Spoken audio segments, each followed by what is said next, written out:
आज बात करेंगे एम्प्लॉई बेनिफिट्स पे, किस किस तरह से जो है वो एम्प्लॉयज़ को आप बेनिफिट्स दे सकते हैं और एक्चुअली इनका पर्पस क्या होता है और किस किस्म के बेनिफिट्स जो हैं वो एक्चुअली मार्केट में प्रैक्टिस किए जा रहे हैं। तो उसमें सबसे पहले कि employee benefits basically have grown in importance and variety. Are typical membership based rewards offered to attract and keep employees, so do not directly affect workers' performance, but inadequate benefits lead to employees' dissatisfaction. Legislation, unions, and changing workforce have expanded benefits offerings. Basically, employer benefits का मकसद basically क्या है कि आपने उनको जब आप benefits देते हैं तो बेसिकली आपका मकसद ये होता है कि लोग आपके साथ अटैच्ड रहें और एक लॉन्ग टर्म रिलेशनशिप जो है वो आपका चले आपके एम्प्लॉयज़ के साथ। और होता बेसिकली क्या है कि ये हर दफ़ा जो है वो आपके परफॉर्मेंस से रिलेटेड नहीं होता, लेकिन अगर खुदा ना खास्ता अगर आप उनको इनएडिक्वेट बेनिफिट्स देंगे तो वो एम्प्लॉय की डिससेटिस्फेक्शन की तरफ चला जाएगा और वो डिससेटिस्फेक्शन जो है वो आपके आगे जाके कमिटमेंट को भी जो है वो इफ़ेक्ट कर सकता है और आपकी एम्प्लॉय रिटेंशंस को भी जो है वो डिस्टर्ब कर सकता है। तो इसलिए ये बहुत ज़्यादा इंपॉर्टेंट है कि आप अपने एम्प्लॉयज़ को किस तरह से बेनिफिट देते हैं। Benefits and services offering add about 30% to an organization's payroll cost. Definitely जब हम इसको HRM के पॉइंट ऑफ व्यू से जब कॉस्ट रिडक्शन की बात करेंगे, कॉस्ट मैनेजमेंट की बात करेंगे, तो वो एक ओवरऑल परसेप्शन ये है कि 30% ऑफ द पेरोल कॉस्ट जो है वो आपका जो बेनिफिट्स हैं वो 30% ऑफ द पेरोल कॉस्ट होती है। Benefits become the focus of negotiation with employees when large wage and salary increases are not feasible. और ये बेसिकली कब ऑफ़र किया जाता है? ये ऑफ़र किया जाता है तब जब आपके पास जो है वो आप लोगों को ज़्यादा इंक्रीज़ ना दे सकें और जब आप लोगों को इंक्रीमेंट्स नहीं दे पाते तो फिर आप लोगों को बेनिफिट्स देने की बात करते हैं। तो ये बेसिकली वहाँ पे इसकी ज़्यादा एप्लीकेशन होती है। अब ये कंटेम्प्रेरी बेनिफिट ऑफरिंग्स बेसिकली क्या है? Benefits today reflect a diverse workforce. Challenge इसके लिए क्या है? Designing a benefit package that is lawful and attractive.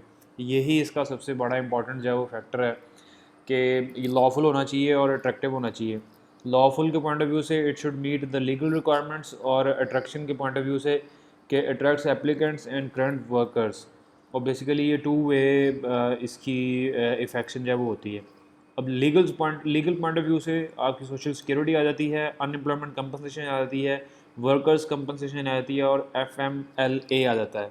ये FMLA अभी हम आगे इसको जाके डिस्कस भी करेंगे कि बेसिकली ये क्या चीज़ है। और जो आपके अट्रैक्शन के पॉइंट ऑफ व्यू से है वो डेफिनेटली आपके इंश्योरेंसेज हैं, आपके रिटायरमेंट प्लान्स हैं, टाइम ऑफ है, डिसेबिलिटी है अगर खुदा न खास्ता हो जाती है, और फिर आपकी लाइफ इंश्योरेंस के पॉइंट ऑफ व्यू से भी जो चीज़ें हैं ये सारी की सारी बेसिकली आपकी अट्रैक्टिव पॉलिसीज़ हैं towards your commitment of the. जी, फिर सोशल सिक्योरिटी है, finance by equal employee and employer contributions based on a percentage of earnings. ये जो सोशल सिक्योरिटी होती है ये जितना कंपनी पे कर रही होती है उतना ही आपसे भी जो है वो लेते हैं और ये बेस कर रहा होता है आपकी अर्निंग्स पे। Provide income for retirees, disabled workers and surviving dependents, provide some health insurance coverage through Medicare. Social security was never intended to be the sole source of retirement income. और basically जो आपका social security होती है ये soul source नहीं होता आपके retirement income का, ये बेसिकली आपकी साथ साथ चल रही होती है जॉब के। तो आपके पास है unemployment compensation funded by employers who pay combined federal and state tax imposed on taxable wage base. Tax varies based on organization's unemployment experience. The more layoffs, the higher the rate. Provides employees with some income continuation during periods of voluntary unemployment. Typical coverage is for 26 weeks. तो ये चंद एक basically आपकी जो unemployment compensation है ये उस point of view से है, क्योंकि ये अमेरिकन बुक है, अमेरिकन लॉज है, तो ये उधर से ही बेसिकली आया है। ये चीज़ पाकिस्तान में ऐसा जिसकी कोई एप्लीकेशन नहीं है। तो अब इसकी रिक्वायरमेंट्स देखें वो क्या है कि requirements to receiving unemployment benefits involuntarily loss of job.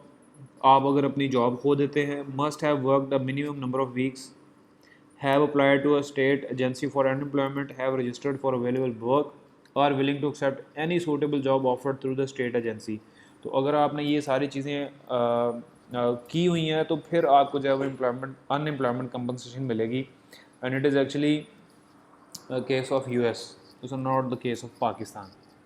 और फिर वर्कर्स कंपनसेशन है paid for by the organization rate based on livelihood of accidents past history and the type of industry benefits pay expenses and or compensate for losses resulting from work related accidents or illness regardless of fault। तो अगर खुदा न खास्ता आपको कोई चोट लग जाती है, कुछ हो जाता है, तो फिर वो वर्कर्स कंपनसेशन के हेड में फॉल करता है। और बेसिकली वो अगर आप वर्क रिलेटेड एक्सीडेंट आपका कोई हुआ है तो ये उसके अगेंस्ट आपको पे मिलेगी। ये अगर आपने अपनी गलती की वजह से कोई नुकसान अपना किया है तो फिर वो आप वर्कर्स कंपनसेशन के बेनिफिट नहीं ले सकते। फिर आपका ये FMLA जो हमने डिस्कस किया था शुरू में, जो हमने बेनिफिट्स के लीगल सेक्शन को देख रहे थे, तो बेसिकली वो है family and medical leave act requires employers with 50 or more employees to allow up to 12 weeks of unpaid leave for family or medical reasons, specific record keeping and communication requirements।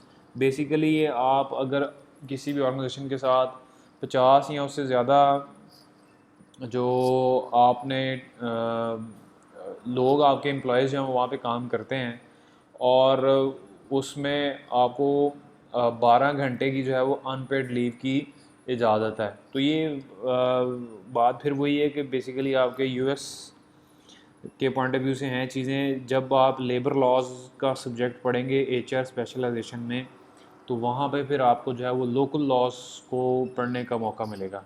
तो for the sake of this book अभी तक हमारे पास जो जिस चीज़ को हम follow कर रहे हैं वो आपके US लॉज ही हैं, और ये बेसिकली FMLA जो है ये US लॉ है। फिर आपके पास हेल्थ इंश्योरेंस है। Increases in health cost have made health insurance a critical benefit. Obvious है, health care cost are growing faster than wages. Purpose is to protect employees from catastrophic loss should a serious illness occur। The current debate over public option for health insurance is heated for pros and cons। ही अब उन्होंने एक link यहाँ पे आपको दिया हुआ है कि आजकल का बड़ा ये हॉट टॉपिक है, और ये हेल्थ इंश्योरेंस जो है वो इसलिए भी ज़्यादा इम्पॉर्टेंट हो गई है क्योंकि हेल्थ फैसिलिटीज़ जो हैं वो महंगी होती जा रही हैं। फिर traditional health insurance typically has the fewest coverage limitations for the employees, usually the most expensive, provides coverage in 3 areas. Hospitalisations में हो सकता है, मेडिकल सर्जिकल में हो सकता है, या मेजर मेडिकल्स में हो सकता है। अब ये नीचे चंद एक जो है वो इंश्योरेंस कंपनीज भी बताई गई हैं जो US के पॉइंट ऑफ व्यू से ही हैं। फिर HMO की बात करता है वो health maintenance organizations alternative benefits required by the health maintenance act of 1973। Broad comprehensive care provided by physicians who are in network, employee incurs small copay, health care choices significantly limited. तो ये आपकी चंद एक चीज़ें हैं जो insurance companies जो हैं वो आपको पे बैक करती हैं, और वो जो आपकी इंश्योरेंस कंपनीज हैं उनको वो बेसिकली हेल्थ मेंटेनेंस ऑर्गेनाइजेशन के पॉइंट ऑफ व्यू से भी जानते हैं, और ये चंद एक कंपनीज जो आपके पास यहाँ पे मेंशन भी हैं। फिर आपके पास आ जाता है PPOs, preferred provider organizations, member health care providers agree to provide services at a fixed fee। Employees are encouraged by low rates to use member of preferred providers or combine best of HMOs and traditional insurance। फिर point of service plans हैं, POS उनको बोलते हैं। Require primary care physicians, employee can go out of network but pays up front and ask reimbursement herself. तो ये basically 2 वे है। एक तो ये है कि आप वहाँ पे जाएं जो उनके डेजिग्नेटेड हॉस्पिटल्स हैं, और दूसरा ये है कि आप खुद से किसी भी अपनी मर्ज़ी के जो है वो वहाँ पे चले जाएं, अपना इलाज करवाएं, खुद से पे करें, और फिर उन पेड बिल्स को जो है वो आप रीइंबर्स कर सकते हैं। तो these are the ways by which you can have benefit from the organisation. Consumer driven health plan में high deductible health saving account है, support services help employees make decisions, employee operated coverage, employers self-fund insurance programs operated under a voluntarily employees beneficiary association to reduce cost, often hire third party to administer। तो ये आप चंद एक तरीके हैं जिनसे आप जो है वो लोगों को हेल्थ के पॉइंट ऑफ व्यू से जो है वो बेनिफिट कर सकते हैं। हेल्थ इंश्योरेंस कंटिन्यूशन है, ये फिर से वही एक कोबरा के नाम से एक एक्ट है जो यूएस में अप्लाई हुआ है, और HIPAA रिक्वायरमेंट्स भी इसी की हैं। Provides a continuation for benefits for up to 3 years after an employee leaves the job, cost is paid by the employee. Health Insurance Probability and Accountability Act of 1966 imposed on employers and health providers regulations regarding the confidentiality of the employee health information. तो ये आपकी health insurance के point of view से दो तीन laws जो हैं वो भी एप्लीकेबल हैं। फिर employees retirement income security act 1974। अब मेरा नहीं ख्याल कि इन चीज़ों को हमें डिटेल में डिस्कस करने की ज़रूरत है, तो actually we can skip them. और फिर डिफाइंड बेनिफिट प्लान्स हैं, इनको भी अगर आप रिटायरमेंट के पॉइंट ऑफ व्यू से देखें तो बता रहा है कि plan specifies the dollar benefit workers receive at retirement usually based on some formula of years of service and average final compensation used more in government and unionised industries. तो basically वो जो आपकी रिटायरमेंट की amount होती है वो उसका कुछ पोर्शन आपकी सैलरी में से हर महीने डिडक्ट किया जाता है, और बाकी जो है वो एम्प्लॉयर जो है वो उसको पे करता है, और फिर at the end of your service आपको जो है वो पे बैक कर दी जाती हैं चीज़ें। ये बेसिकली आपके रिटायरमेंट के पॉइंट ऑफ व्यू से आता है। डिफाइंड कंट्रीब्यूशन प्लान्स में एम्प्लॉय एंड एम्प्लॉयर में contribute to account based on rules established for contributions. Amount of benefits depend on the success of account investments. Money purchase pension plans, profit sharing plans हैं, IRAs हैं, 401Ks हैं। तो basically these are number of ways by which आपकी जो savings हैं companies उनको invest करती हैं और उनसे अर्न करके फिर वो आपको पे बैक कर रही होती हैं। तो ये डिपेंड करता है कि आपने किस अकाउंट पे इन्वेस्ट किया हुआ है और वहाँ से कंपनी कितना अर्न कर रही है। Money purchase pension plan type of defined contribution plan है। Organisation commits to depositing fixed amount of money and percentage of employees pay annually. Profit sharing plans में variation of defined contribution plans. Company amount contributed depends on the profit level in the organization. Contribution is optional, not required. So these are number of ways by which you can have benefit in case of retirement. फिर IRAs हैं जिनको वो लिख रहा है कि जी individual retirement accounts हैं। Employer makes contributions can defer tax on amount deposited and interest earned in retirement accounts. Two types exist for small business and self-employed. तो बेसिकली स्मॉल बिजनेस और सेल्फ एम्प्लॉयड की जो है वो बात कर रहा है। तो सेल्फ एम्प्लॉयमेंट और एंटरप्रेन्योरशिप में भी डिफरेंस है, और ये क्या डिफरेंस है इसको ज़रा सर्च कीजिएगा ताकि आपको पता चले कि सेल्फ एम्प्लॉयड बंदा क्या होता है और एंटरप्रेन्योरशिप क्या होती है। 401Ks permit workers to set aside specified amount for income on tax deferred basis. Employers may match employee contributions. तो ये भी एक वे है to have retirement benefits. Paid time off vacation and holiday leaves हैं। आपने अक्सर देखा होगा कि कंपनीज जो है वो LFAs देती हैं। तो हर साल जब आप एक साल बाद आपको जो है वो चंद एक दिन दे दिए जाते हैं जी जाएँ जाके फैमिली के साथ टाइम स्पेंड करें, and we will pay for those holidays. So vacation time is usually related to the length of time on the job. Some companies also allow personal days that can be used for any reason. मतलब कि वो आपको 10 दिन दे देते हैं, 8 दिन देते हैं, 6 दिन दे देते हैं कि जो आप जहाँ जाना चाहते हैं, जो करना चाहते हैं, ये it's totally up to you. लेकिन आप हमारी कंपनी से ऑफ जो है वो आपको हफ्ते 10 दिन का है। तो ये नंबर ऑफ़ डेज़ भी डिपेंड करते हैं ऑर्गेनाइजेशन की पॉलिसी पे। फिर आपके पास डिसेबिलिटी इंश्योरेंस प्रोग्राम है। Provide salary contribution for short term disability, sick leaves ऐसे हैं। लॉन्ग टर्म डिसेबिलिटीज़ हैं, coverage usually effective after 6 months. Some companies provide financial incentives to employees to not use sick leaves. Long term disability plan usually replace a portion of the employees salary often 60%. तो basically ये disabilities पे भी depend करता है कि वो कितनी है।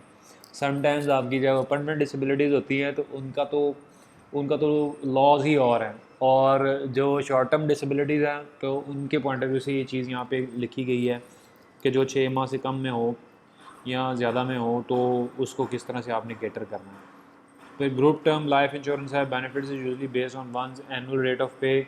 Supplemental insurance increases coverage to 2 to 5 times the employees salary. फिर ट्रैवल इंश्योरेंस है। Life insurance for business travel related deaths not including normal commuting.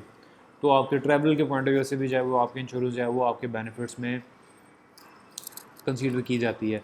Service side of the benefits में एम्प्लॉय असिस्टेंट प्रोग्राम्स हैं, credit unions हैं, housing है, tuition reimbursement है, uniforms हैं, company पे transportation है, सोशल एंड रिक्रिएशनल इवेंट्स हैं, parking हैं। Employers often can provide services at no cost or at significant reduction from the usual cost. So these are the ways by which you can benefit your employees.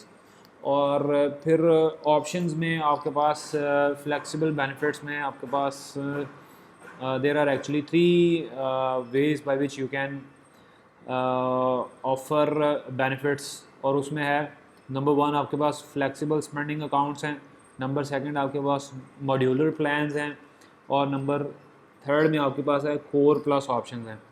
तो basically इन चंद एक options के ज़रिए आप अपने employ को जो है वो बेनिफिट कर सकते हैं। अब हम इनको एक देखते हैं एक नज़र की ये किस तरह से है। अब फ्लेक्सिबल स्पेंडिंग अकाउंट्स में क्या है, under section of 125 of the Internal Revenue Code, employees can set aside a designated dollar amount before taxes for specified services such as healthcare premiums, medical expenses, dependent child or elder care, group legal services. IRS requires the account for different purpose be separate and that all money be spent during the year or forfeited, not subject to federal, state and social security taxes. तो ये आपकी spending flexible points, flexible spending accounts के point of view से है। तो basically वो US के law को ही फॉलो कर रहा है, वो जो इंटरनल रेवेन्यू कोड का जो 25th सेक्शन है उसके पॉइंट ऑफ व्यू से वो बात कर रहा है।